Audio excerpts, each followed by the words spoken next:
Right now, Yemen has been top on the news for the world's worst cholera outbreak. Right now, the news is reporting that around 200,000 people are currently suffering. Cholera is a bacteria that contaminates water. Once you drink the water or come into contact with it due to unsanitary conditions, it can be deadly if you cannot produce clean and safe drinking water. It can contaminate everything from water, plants, and animals, as well as humans. Yemen is not the only country that has been reporting outbreaks of cholera. In our recent past, several countries have been devastated by it. The death tolls make me want to choke.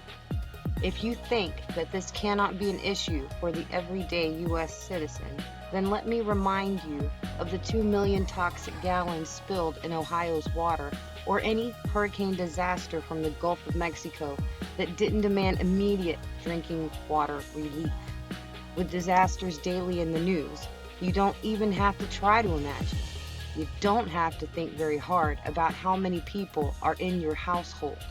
You can stock whatever food you want, but if you don't have water, guess what? Let's find out what anyone in the world can do today to keep ahead of the disease.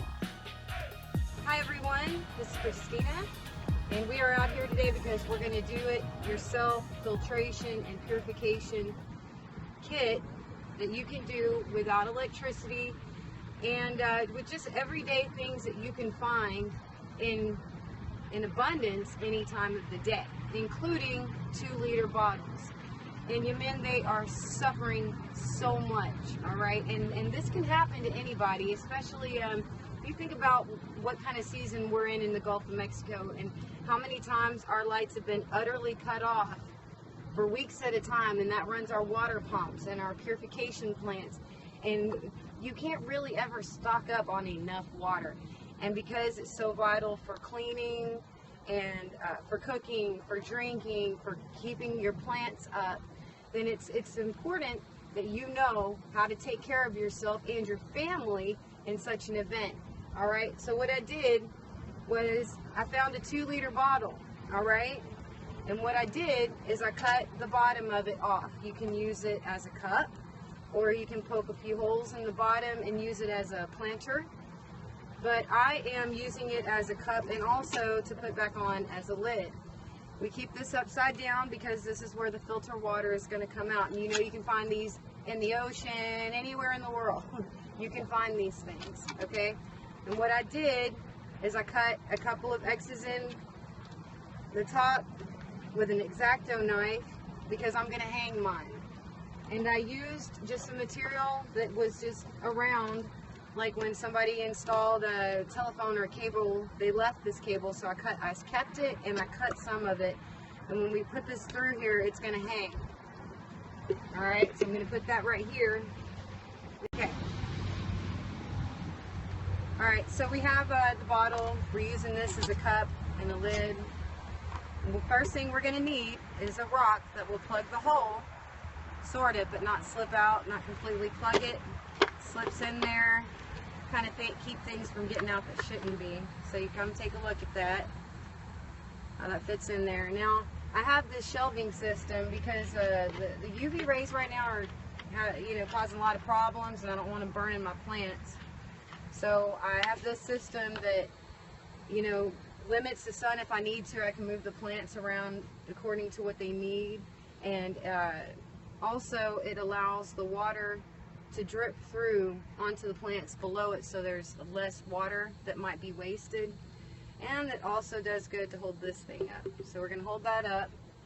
The next thing we need besides that rock is some charcoal. Now, because I am not in an area where I can burn some logs and pull some, nail-sized pieces out, I went to the pet store, fish section. They have the charcoal for that. All right, so we're going to bust this open, no littering.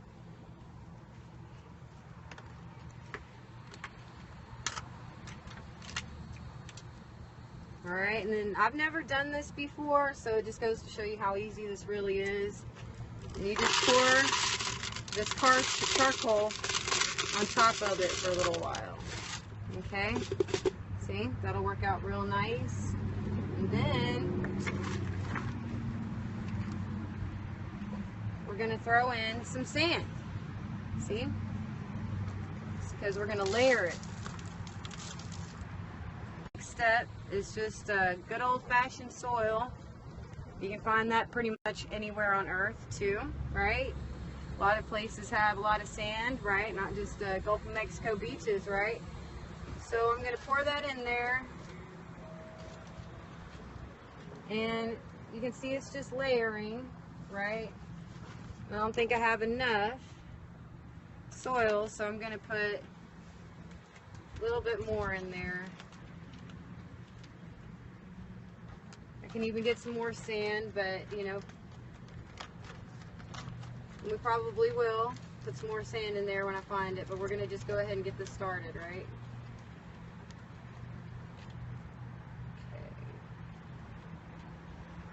Alright, so see it's starting to layer up nicely. Then, now of course I'm going to put some more sand and do this all a little bit better. The next thing you want to do is get some green grass, because believe it or not, that helps a lot with the process itself. You want to just stick that right on in there. Alright, so I filled it up with grass, so I put a little bit more dirt in here. What I did is, you know, it's another thing you can find a lot of is pebbles. You know, side of the road, you don't need to buy anything. Just stick those on there. Looks so awesome. And why not just stick, I've got this old hose here. I'll use that as sort of another type of filtration type of thing, and add some more of these in here. That way we'll catch a lot of particles, you know, bigger things, and it'll start like an immediate thing, right? Now, got my rope. Some people can use what you might call a switch, but it's somewhat flexible. It's like, you know, find a switch, shoestring, whatever. You want to go back to these holes if you want to hang it, which I do. And where did I put those holes at? Here we go. Just stick it right on through there. I made an X on each side with an X-Acto knife. Just stick it right through there. And I'm going to hang mine on the side of the shelf, and I'll have it's something to catch the water when it's hanging on the side there. And I can make, it's not going to be purified, it's just going to be filtered. It can get, you know, it'll get a lot of, like, you get dirt, ditch water or pond water, just, you know, any kind of water really. It's not that great looking. This will make it look clear, but it won't be pure yet, right? So we got that. Put that back in here. Now this is just how I'm choosing to do it, because I want to make sure that I catch whatever particles I can. Alright, so that's my homemade one. You can put more sand in here, which I probably will, you know, but just for time's sake we're going to do this. And I'm going to hang it here and start doing what I need to do with the water. In the meantime, just kind of recap it with its bottom. And again, you can use this as a cup, like if you're out in the middle of the woods, the desert, whatever, you can use the bottom of this as a cup, so it kind of comes in handy now. Also, when it comes to purifying water, you know, you'll put it through a purifier, it'll come out looking clear. I mean, as long as you keep running it through the system till it does. Then you put it in one of these clear bottles and you keep it out in the sun. Now, a lot of people say 6 to 8 hours. I'm a germaphobe, so I'll just put it out there first thing in the morning and all day, and then I think it'll be ready the next morning. That's just me. I play it safe. But the way that a lot of water filtration plants do their purifying is they run the water through a UV light. Now, if you haven't noticed, we've got a lot of issues right now with intense UV light. So you can make lemonade out of lemons. Minute Maid lemonade anyway. bottle, and take advantage of the UV light that's coming down. I mean, and it's so intense. So you got this clear bottle, and you keep it in view of the sun, and for 24 hours, and then you come back, and you've got pure drinking water. And that is so important, because it's not just good for you to drink, but you need it for your plants too. Because things like cholera can be transferred to the plants, eaten by the animals, then transferred to us when we eat the animals, the plants. And you know, you can't clean your house with water filled with bacteria.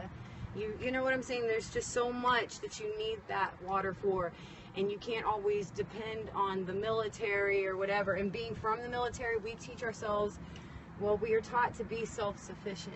And even though I was an Army brat when I was little, my dad and I, when we got out, it wasn't like we left the military, because it was always something that we lived by, even though we were back in general population, where I was for the first time, really.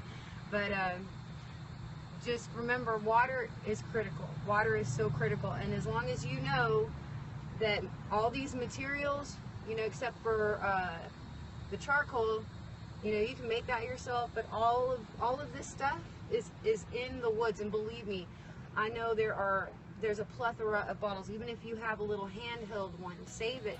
Make a little mini filtration system. That one bottle of water you got could turn into so many more. All right. So God bless you all. Have a great day. Be safe.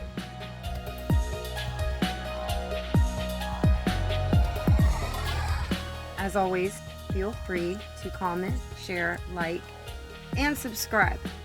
All you have to do is push the subscribe button and make sure you hit that bell on the edge there.